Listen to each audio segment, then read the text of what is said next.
Hello, my name is Sonia Pelia, Maitri board member and ex-Maitri board president. Today, I wanted to talk about why it is not your fault when you experience abuse, whether verbal, physical, emotional, sexual, or financial from your spouse or partner. Abusive behavior is learned behavior, meaning that people who were abused as children learn this type of behavior as a way of controlling their partner, their children, and their environment. Studies show that approximately 1/3 of people who are abused in their childhood will become abusers themselves. Also, as children, some may have experienced one parent inflicting violence on the other parent, and they learn this is how relationships are conducted. In South Asian cultures, violence towards women in particular is normalized on a day-to-day basis. This happens in literature, movies, and also songs. For example, public verbal or sexual harassment or sexual assault of women and girls by men is euphemistically called eve teasing, making it sound very benign and something that the women and the girls enjoy. In an abusive relationship, the abuser's intent is control. This is done by creating a tense atmosphere of fear, by inflicting violence, threatening, and then blaming the victim for triggering the violence, putting the responsibility of the violence on the victim. Many times, an abuser will say, "You incited the violence by your behavior. It is your fault that they had to yell at you or hit you. You made them so angry that they lost control. And if you hadn't made them angry, you would have not been abused."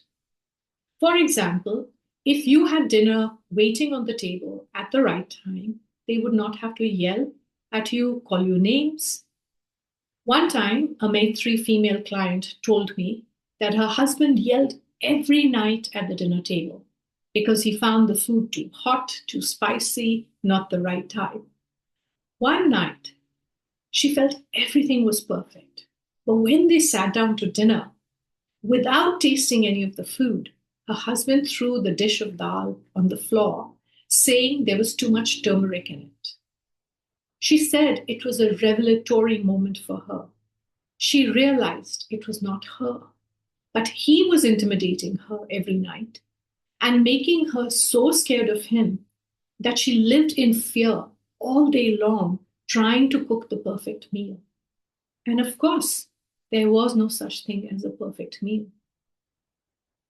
Gaslighting is another technique frequently used by abusers.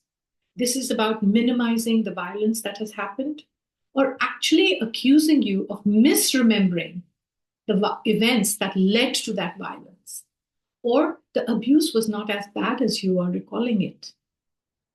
Sometimes an abuser will try to use alcohol, drugs, or stress at work to justify the violence. But that's simply an excuse. I ask you to think about how many times have you responded with violence, verbal or physical or emotional, when a situation was not optimum or things didn't go right for you. We all learn to modulate our behavior and responses appropriately. So in the end, do remember, it is not your fault that the other person does not wish to control themselves and uses every situation to erupt at you and try to control you. Please go to the Maitri website at www.maitri.org and learn more on how you can receive help. Thank you so much for listening to this video.